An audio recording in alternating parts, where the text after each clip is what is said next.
Dari Rizky Ridho kita bisa belajar tidak ada hal yang tidak mungkin, semuanya mungkin. Rizky Ridho berkembang dari klub lokal dan sekarang menjadi tumpuan di tim nasional. Dari Justin Hubner kita belajar bahwa karakter itu penting, mental itu penting, totalitas itu penting untuk kekuatan tim nasional karena hal positif itu menular. Dari Kelvin Verdong kita belajar konsistensi. Tidak perlu terlalu menyala, membara, atau membakar, tapi bisa dipastikan kalau cahaya itu nggak akan pernah padam. Dari J.E. Jazz kita belajar ketenangan, komunikasi, motivator untuk tim nasional itu penting. Karena itu bisa menjadi energi di luar teknis untuk menambah kekuatan tim nasional. Dari Kevin Dick kita belajar kalau memang dasarnya ganteng, mau pakai model rambut belah tengah model artis Mandarin zaman dulu, tetap aja ganteng. Kita yang wajahnya nggak seberapa, jangan coba-coba pakai model rambut kayak Kevin Dick. Wassalam. Dari Pelu Pesi kita belajar bahwa sebuah tugas memang harus dijalankan dengan rapi, disiplin. Dan dari Pelu Pesi juga kita belajar sepak bola bukan hanya sekedar dribble dan pamer skill, tapi merusak permainan lawan adalah suatu peran yang harus dijalankan. Dari Tom Haye kita belajar bahwa sepak bola bukan hanya soal kekuatan fisik, tapi juga kecerdasan. Buat apa kita harus dribble jauh-jauh dari belakang ke depan? Kalau umpan jauh aja bisa membahayakan. Dari Marcelino kita bisa belajar berbagi itu penting. Ternyata bikin assist pun keren kok. Dari Ragnar Oratmangun kita bisa belajar.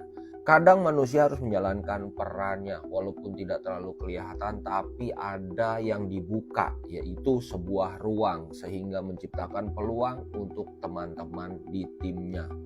Dari Ole Romeni kita bisa belajar, kita harus menegakkan kepala, kita nggak boleh minder karena siapapun bisa cetak gol. Selebrasi Ole Romeni menunjukkan bahwa setiap orang harus tegap kepalanya, tidak boleh menunduk.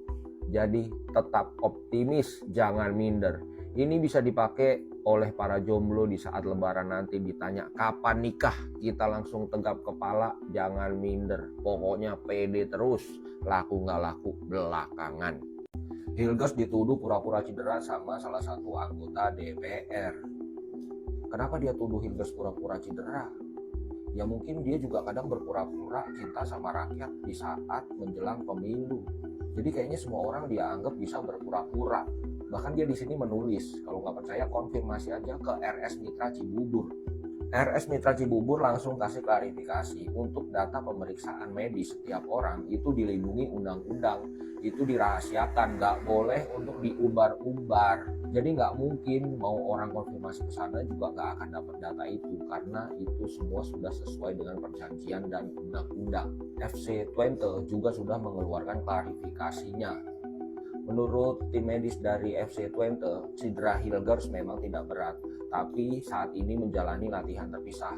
Karena kalau cedera itu ada batasnya, misalnya kalau kondisi fisik di atas 75% kemungkinan masih bisa dimainkan walaupun nggak harus full 90 menit. Tapi biasanya kalau kondisinya di bawah 75% itu dianggap cedera dan tidak bisa bermain. Nah kemungkinan Hilgers mendekati 75%-an. Jadi kayak gitu tuh ada batasannya lah gitu. Jadi jangan dianggap loh itu kan Hilgers cuma cedera ringan, kenapa harus pulang untuk menjalani pemulihan. Nah karena semua yang membayar adalah pihak FC Twente, jadi Hilgers sih harus nurut sama klubnya. Karena yang menggaji, yang memulihkan cedera itu nanti klubnya. Tim nasional itu hanya memanggil, tidak digaji, dan itu wujud dari pengabdian.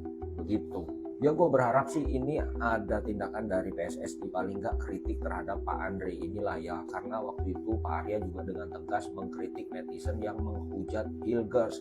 Bahkan di live-nya Pak Arya bilang, kemarin sampai hari ini ada pemain diaspora yang diserang ribuan. Ribuan menyerang pemain diaspora kita. Oke. Jadi mereka ini ingin menghancurkan timnas merah putih. Apakah Anda ante-ante asing? Nah gue berharap kali ini juga Pak Arya tegas kepada beliau ini. Nah, kita tunggu aja respon dari pengurus terkait ini. Apakah dia membela pemain yang sudah berkorban 100% untuk negara Indonesia, ataukah memilih untuk diam aja.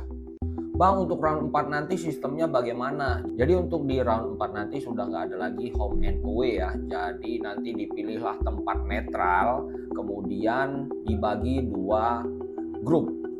Grup A dan grup B. Masing-masing grup diisi oleh 3 negara. Nah, nanti sistemnya adalah setengah kompetisi seperti penyisihan di turnamen. Masing-masing negara akan bermain 2 kali. Ini ketemu ini ketemu ini ketemu ini. Nah, itulah kira-kira ya. Nah, nanti untuk juara grupnya bisa langsung lolos langsung ke Piala Dunia. Nah, kemungkinan kita akan dikepung oleh negara-negara tertentu. Tempat netralnya pun sepertinya tidak netral-netral amat. Dan memang tantangannya adalah non teknis ya. Kalau faktor teknis kita sudah percaya sama pemain timnas kita, semuanya bagus, semakin hari semakin berkembang. Nanti juga kemungkinan akan ada penambahan pemain, jadi nggak khawatir soal itu. Yang lebih dikhawatirkan adalah faktor non teknisnya. Ya, semoga aja bisa lolos langsung nih. Masih ada harapan kalau Australia babak belur kalah sama Jepang, seri lawan Arab Saudi, dan kita bisa sapu bersih kemenangan, kita bisa menjadi runner up dan lolos langsung. Tapi kalau enggak, kita berjuang lagi timnas Indonesia di round 4. Semangat support timnas Indonesia.